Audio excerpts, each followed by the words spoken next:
కాబట్టి మోక్షం గురించి భగవాన్ చెప్పడమే కాదు, మోక్షాన్ని ఇవ్వగల సమర్థులు అని ఆ సంఘటన మనకు దర్శింపచేస్తూ ఉంది. అక్కడ ఏం జరిగింది? సద్గురువు తమ కరస్పర్శతో ఆ జీవుల్లో ఉన్నటువంటి వాసనలన్నిటినీ అణిచివేశారు. కర్మలన్నిటినీ సూక్ష్మ శరీరంతో అనుభవించేటట్టు చేసి సూక్ష్మ శరీరాన్ని కూడా అక్కడ దహింప చేశారు. తల్లికి ముక్తిని ప్రసాదించారు. కాబట్టి సద్గురువు అనుగ్రహం పొందగలిగితే స్థూల శరీరం, సూక్ష్మ శరీరం అన్నీ వారు దహింపు చేయగలరు, మోక్షాన్ని ఇవ్వగలరు. కాబట్టే కలియుగం సద్గురువుల రాజ్యం. సద్గురువులను ఆశ్రయిస్తేనే ధర్మ అర్థ కామాలను ఒక సాధకుడు స్వయం కృషితో సాధించవచ్చును. కానీ చివరిదైన పురుషార్థం మోక్షం మాత్రం సద్గురు ద్వారా మాత్రమే వస్తుంది అని అన్ని శాస్త్రాలు చెప్తున్నటువంటి సత్యం. అలా రమణులు తల్లికి తమ కరస్పర్శతో ముక్తినివ్వడం జరిగింది. అది సద్గురు ప్రత్యేకత. ఆ సద్గురు కరస్పర్శకున్న ప్రత్యేకత. సద్గురువులు సాధారణంగా తమ దృష్టితో కానీ లేదా స్పర్శతో కానీ లేదా సంకల్పంతో కానీ తమ అనుగ్రహ శక్తిని శిష్యులలో, భక్తులలో ప్రసరింప చేయగలరు. వాళ్ళలో ఉన్న అడ్డంకులు తొలగించగలరు. వాళ్ళకి సత్యాన్ని ఆవిష్కరింపను చేయగలరు. ఇంకొక ఉదాహరణ చెప్తాను. పెద్దలు పూజ్యులు ఇక్రాల భరద్వాజ మాస్టర్ గారు పొందిన అనుభవం షిరిడీలో సమాధి మందిరం వద్ద 1963 సంవత్సరం ఫిబ్రవరి నెలలో అనుకుంటాను మాస్టర్ గారికి వచ్చినటువంటి అనుభవం. వారు షిరిడీకి మొదటిసారి వెళ్ళినప్పుడు బాబాగారి సమాధి మందిరంకి వెళ్ళారు. బాబాగారి మూర్తిని అలా చూస్తూ ఉన్నారు. వారు కాసేపు ఉన్నాను అనుకున్నారు, కానీ సుమారుగా 5-6 గంటలు అక్కడే ఉండిపోయారు. నుంచున్నటువంటి మాస్టర్ గారు తమకి స్ఫురణ వచ్చేసరికి క్రింద కూర్చొని ఉంటారు. ఆ 5 గంటలు ఎలా జరిగిందో అద్భుతమైన శక్తిపాతాన్ని ఇచ్చారు సద్గురు బాబాగారు. అక్కడి నుంచి వారిలో వచ్చినటువంటి పరిణితి, వారు ఏ విధంగా బాబాగారి తత్వాన్ని ప్రచారం చేసింది, అనేకులకు వారు ఎలా మార్గదర్శకులు అయ్యారు అన్నది చరిత్ర చెప్తూ ఉన్న సత్యం. ఇలా సద్గురువును ఆశ్రయిస్తే ఎటువంటి ఫలితం ఉంటుంది? కాబట్టి సద్గురువు అన్న మాట మనసులో మెదలగానే మొదట బాబాయే గుర్తుకొస్తారు అని అంటుంది. అలా బాబాగారి కరస్పర్శకున్న విశిష్టతను కూడా ఈ 5-6 అధ్యాయం మనకు తెలియచేస్తూ ఉంది. ఇక్కడ హేమడ్ పంత్ గారు చెప్తారు, బాబాగారి కథని ఏదైనా ఊరికే కూర్చుందాం అనుకున్నా కూడా బాబాగారి కథ చెప్తే బాగుండే అనే ఆలోచన వస్తుంది. కథ రాద్దామని ప్రయత్నించగానే అక్షరానికి జోడించడానికి నాకు ఏమాత్రం స్ఫురణే రాదు. కానీ బాబాగారు రాయించదలుచుకుంటే మాత్రం రచన సాఫీగా సాగిపోతుంది. అంటే నేను రాస్తున్నాను అన్న భావం వచ్చిందే, రచన సాగట్లేదు. కానీ బాబాగారే శక్తినిచ్చినప్పుడు రచన సాఫీగా సాగుతుంది అని ఒక మాట రాస్తారు అక్కడ. అహంభావం తలెత్తినప్పుడల్లా బాబాగారు దానిని తమ చేతితో క్రిందకు అణిచివేసి శక్తిపాతంతో తమ శిష్యులను కృతార్థులను చేస్తారు అంటుంది. అంటే అహంభావం తలెత్తినప్పుడల్లా దాన్ని అణిచేసేవారు బాబాగారు. ఎలా అణుస్తారు అంటే అది శక్తిపాతం. కాబట్టి గురువు ఇచ్చే శక్తిపాతం మనలో ఉన్న బలహీనతని అణిచివేస్తుంది, అది సమూలంగా తొలగించి వేస్తుంది, సత్యాన్ని దర్శింపను చేస్తుంది. అది శక్తిపాతం. శక్తిపాతం ఒక వ్యక్తిని కాసేపు భ్రమలో ఉంచేది కాదు, కాసేపు తాత్కాలికంగా ఏదో ఒక రకంగా మాట్లాడడమో అలా ఒక స్థితిలో ఉంచడం కాదు. శక్తిపాతం ఆ సద్గురు అనుగ్రహం వచ్చినప్పుడు వారి ఆధ్యాత్మిక శక్తిని శిష్యుల్లో ప్రసరింపజేస్తారు. దాని ఫలితం 1 బలహీనతలు తొలగిపోతాయి శిష్యుల్లో ఉండేటివి. 2 సత్యాన్ని దర్శనం చేసుకోగలడు శిష్యుడు. దీనికి ఒక ఉదాహరణ చెప్తాను. శ్రీరామకృష్ణులు, నరేంద్రుడు, వీరు మొదటి కలయిక జరిగింది. నరేంద్రుడు భగవంతుణ్ణి దర్శనం చేసుకున్నవారు ఎవరైనా ఉన్నారా అని వెతుకుతూ ఉన్నారు.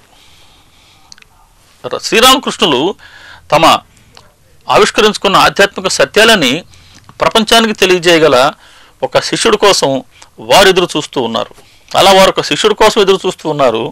వీరు నరేంద్రుడు భగవంతుని దర్శించుకున్న వారి కోసం ఎదురు చూస్తూ ఉన్నాడు. నరేంద్రుడు అప్పట్లో ఏ ఆధ్యాత్మిక ప్రముఖుడు కనబడ్డా హఠాత్తుగా వెళ్ళి అడిగేవారట, అయ్యా మహాశయ, మీరు భగవంతుణ్ణి దర్శించుకున్నారా? ఎలా ఉండేవారు భగవంతుడని? ఆ చిన్న వయసులో ఈ అబ్బాయి అడిగే ప్రశ్నలకి వాళ్ళు సమాధానం చెప్పలేకపోయేవారట. వారు ఏ సమాధానం చెప్పినా వీరికి తృప్తి లేదు. ఆ నేపథ్యంలో వారికి ఒకసారి తెలిసింది, దక్షిణేశ్వరంలో శ్రీరామకృష్ణులు ఉన్నారు, నువ్వు వెళ్ళి వారిని దర్శించు.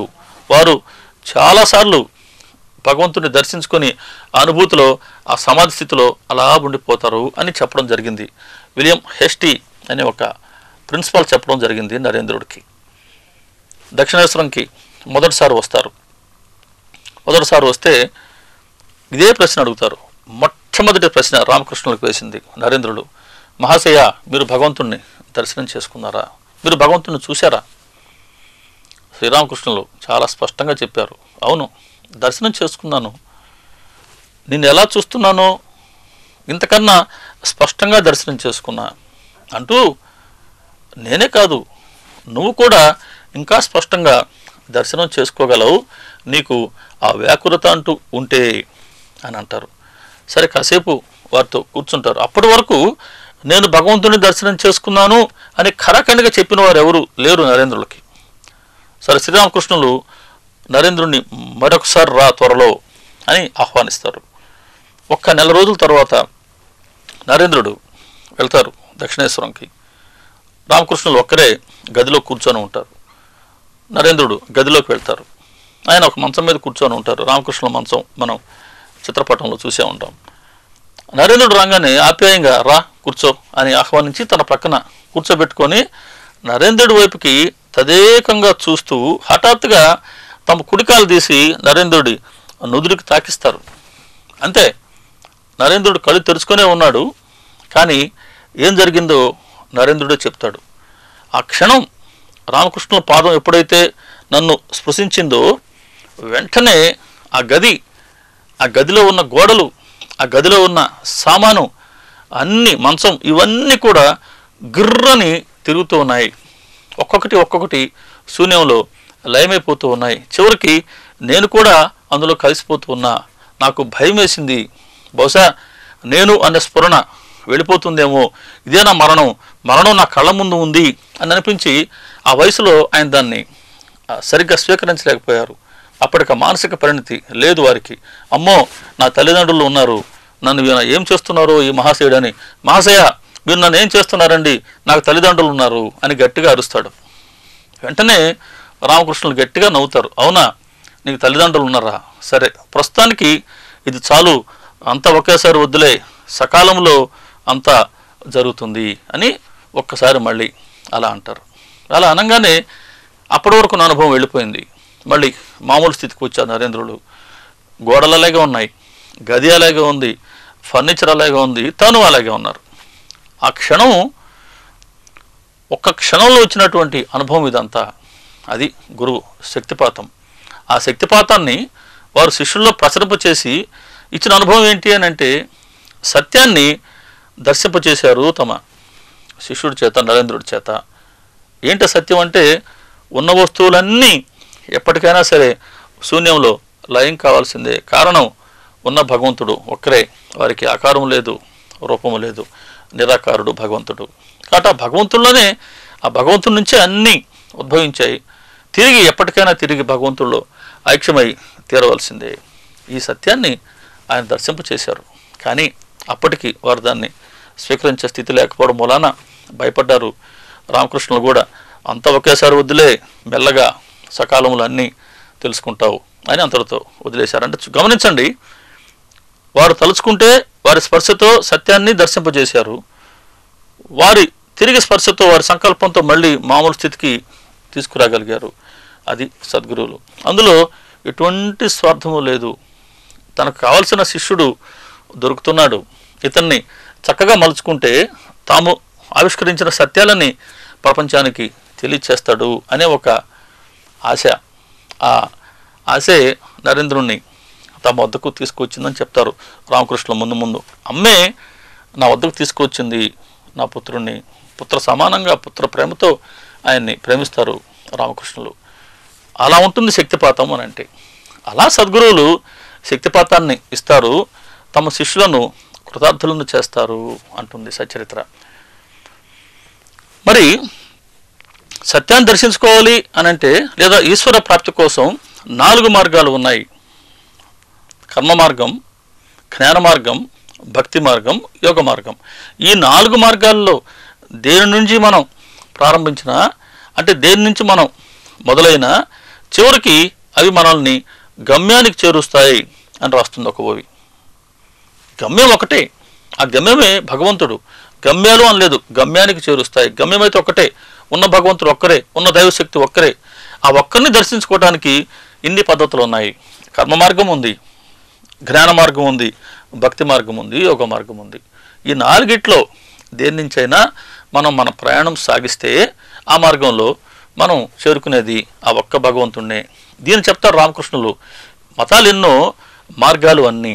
ఏ మతం నుంచి నువ్వు ప్రారంభించినా నీ ప్రయాణం చివరికి దర్శించేది ఆ ఒక్క భగవత్ శక్తినే అంటారు వారు. కర్మ మార్గాన్ని అనుసరించిన వారు మన మహాత్మా గాంధీ గారు. వారు సేవ చేసి ఒక చక్కటి స్థితిని పొందారు. వారిని మహాత్మా అంటూ ఉంటారు కదా. సరిగ్గా గాడ్సే వారిని కాల్చిన 24 గంటల ముందులో జరిగినటువంటి సంఘటన గాంధీ గారు ఒక విలేకరితో మాట్లాడుతూ ఉంటారు. ఆ విలేకరి మహాత్మా అంటూ ఉంటే ఆయన చెప్తారు, అయ్యా ఎందుకు నన్ను మహాత్మా అంటావు? నేను అందరిలాగానే చనిపోయాను అనుకో, నేను ఎలా మహాత్ముడిని అవుతాను అంటూ, ఒకవేళ నన్ను ఎవరైనా చంపబోయారనుకో, అప్పుడు నేను నా మరణానికి భయపడకుండా నేను రామనామస్మరణ చేస్తూ మరణించాను అనుకో, అప్పుడు నన్ను మహాత్ముడు అన్నారండి.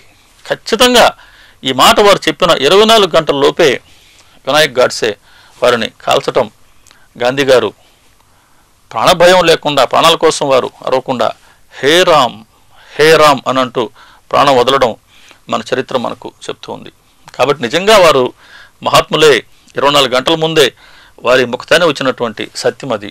కాబట్టి మహాత్మా గాంధీ కర్మ మార్గాన్ని, మదర్ తెరెసా కర్మ మార్గాన్ని అవలంబించారు. రెండవది జ్ఞాన మార్గం. రమణ మహర్షి గారే మనకు ప్రత్యక్ష ఉదాహరణ. నేను ఎవరు అని ఆలోచించు, నిరంతరం విచారణ చేయి.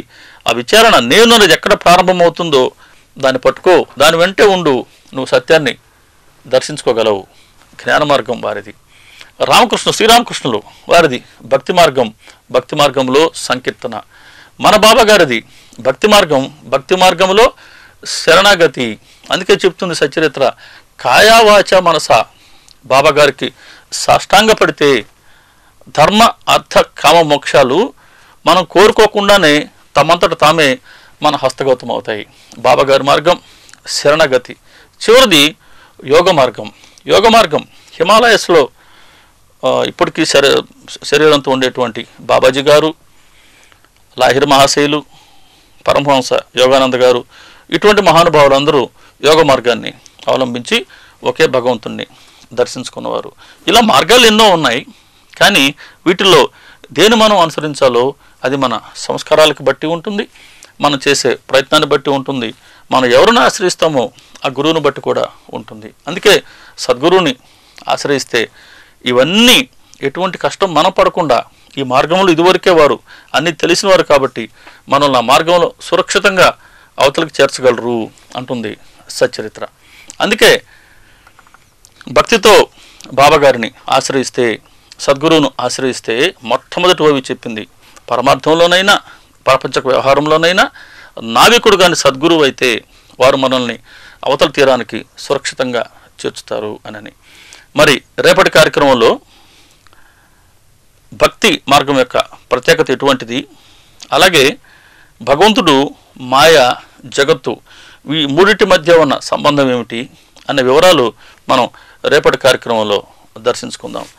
శ్రీ సచ్చిదానంద సమర్థ సద్గురు సాయినాథ్ మహారాజు కీ జై.